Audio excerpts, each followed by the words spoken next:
NFL, where the Steelers are still waiting on a decision from Aaron Rodgers. There's an offer on the table, but it is not clear what the four-time MVP is thinking about Pittsburgh or even playing next season.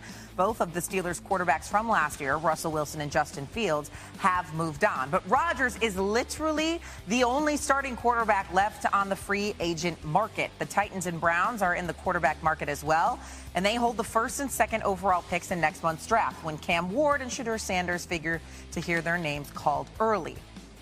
Our NFL insider, Dan Graziano, here with us now on the desk as we continue to talk about the quarterback carousel and the chair carousel. Yes, this carousel, too. Which I love.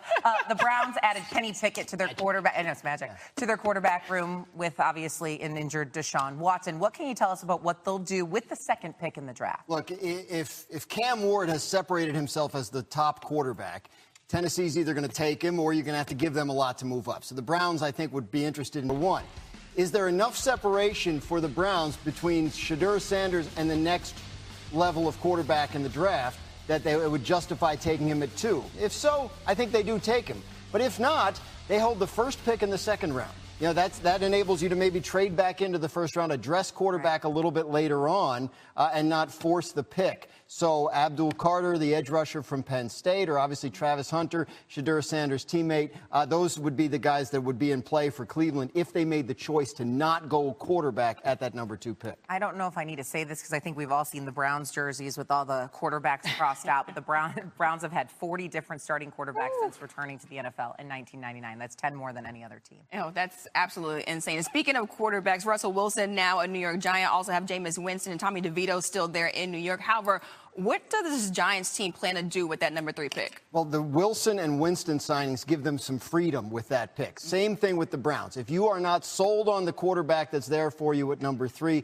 you don't want to have to feel forced to. They have the second pick of the second round. They could trade back into the end of the first and address quarterback later in the draft. And I believe that they will look to address quarterback at some point in this draft. They have to get their long-term future secured.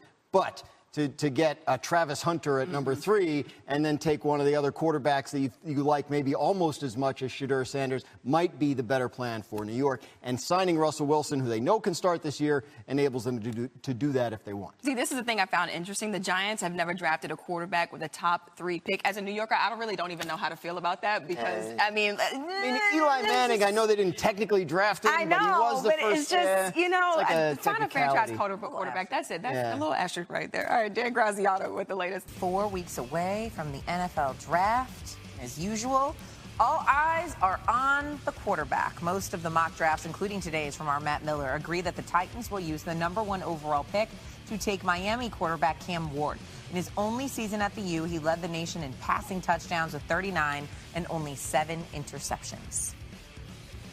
Our NFL analyst, Mina Kimes, joins the program now. Mina, we're a month out from the NFL draft, and when you look at these teams as a whole, which teams do you think are the most complete right now?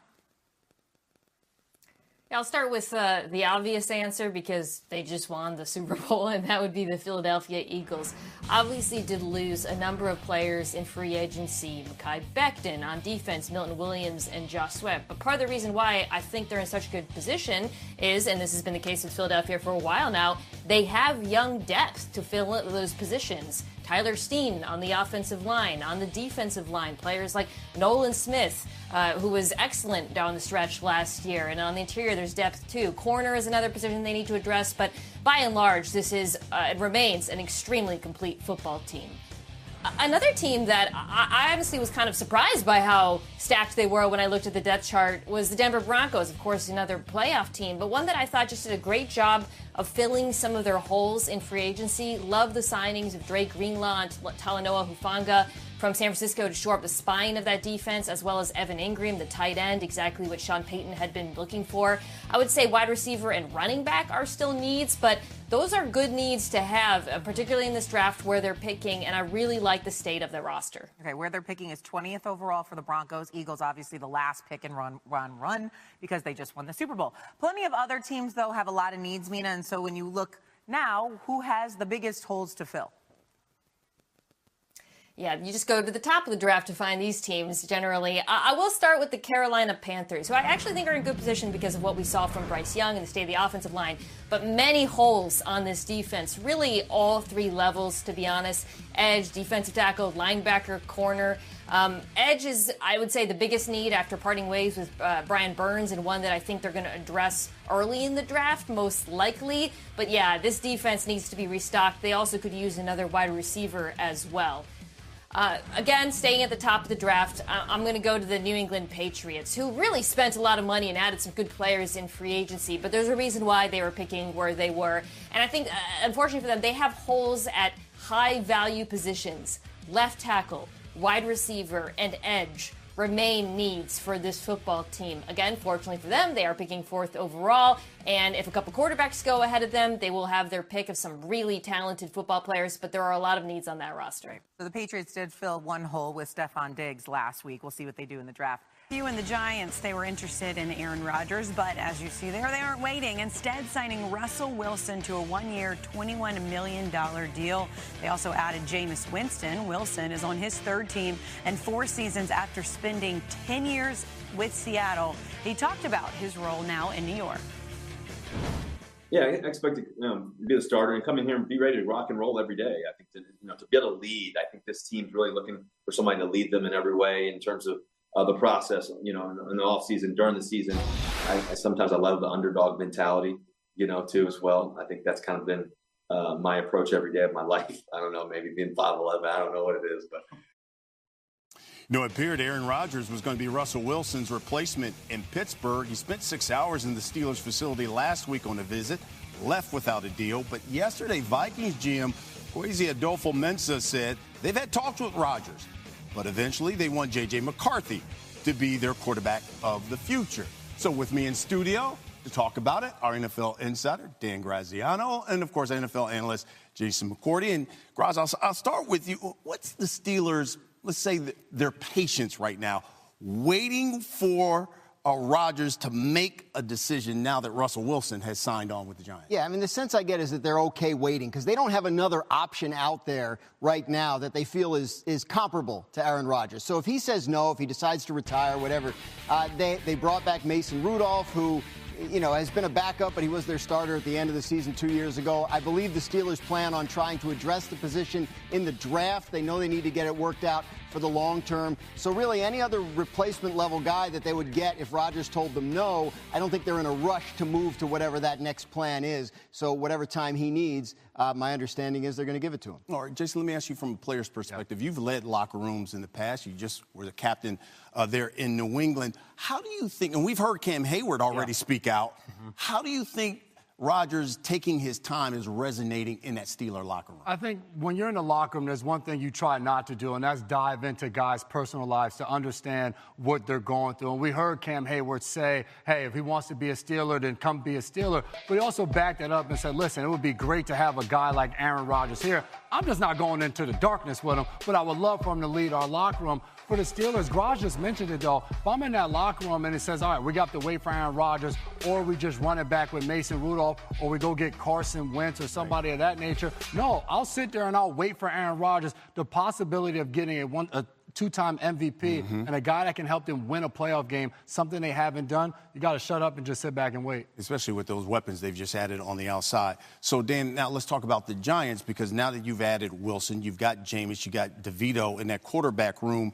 What do they do with that 3rd overall pick? Does that mean Shedeur Sanders and all that smoke about him at the 3rd overall pick? Do they not get a quarterback now?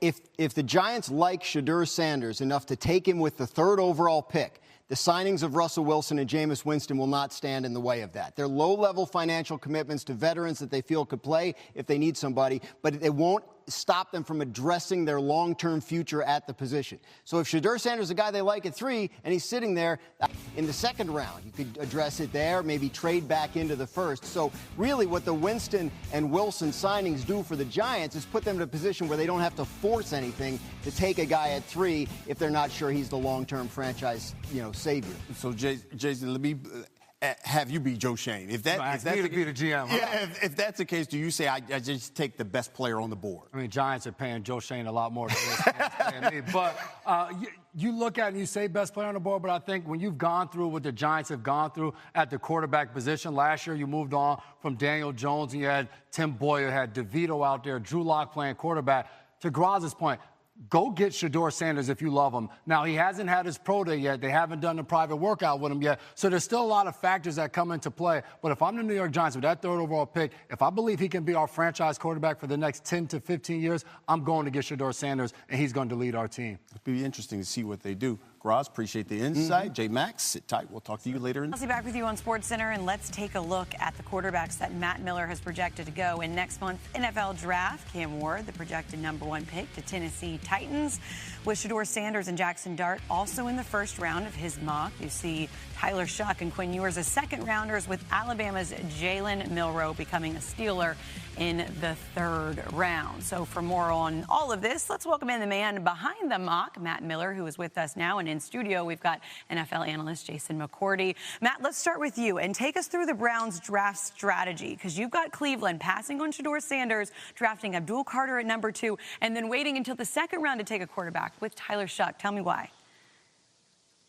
Yeah, this is not a one-off season fix for the Cleveland Browns. I think that's something important to remember. You have to build this thing up from the ground floor. And I think when you do that, you start to think about how can we get the most talent. It's not just, do we get the first round pick right? It's do we get rounds 1, 2, 3, 4, and so on and so forth. So for the Browns, would you rather have Abdul Carter, who's the best player in this draft, in my opinion, plus a good quarterback in Tyler Shuck at pick number 33, or do you go all in for Shedeur Sanders at pick 2, and then in the second round, you're probably not getting as big of an impact as far as defensive ends go. Those guys tend to come off the board pretty early. I think it's unique in this draft class where there's actually a middle class at quarterback. Guys like Tyler Shuck, Jackson Dart, Quinn Ewers are in that mix where they have viable starting traits, and they're likely to be available outside of the first round. And when you have the kind of talent that Abdul Carter does, a lot of people talking about him, what do you think they should do at #2? Well, I like the fact of what Matt's saying in the sense of, you think about Stefanski, he's a head coach there, and he coaches that offense. And you look at what they were able to do 2 years ago, where they're in the playoffs with Joe Flacco coming off the couch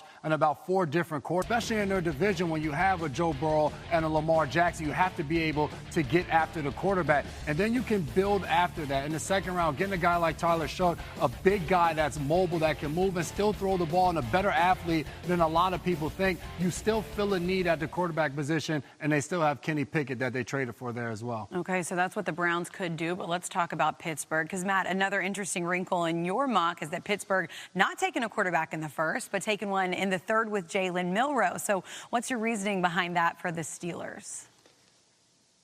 The Steelers have to hope that Aaron Rodgers is coming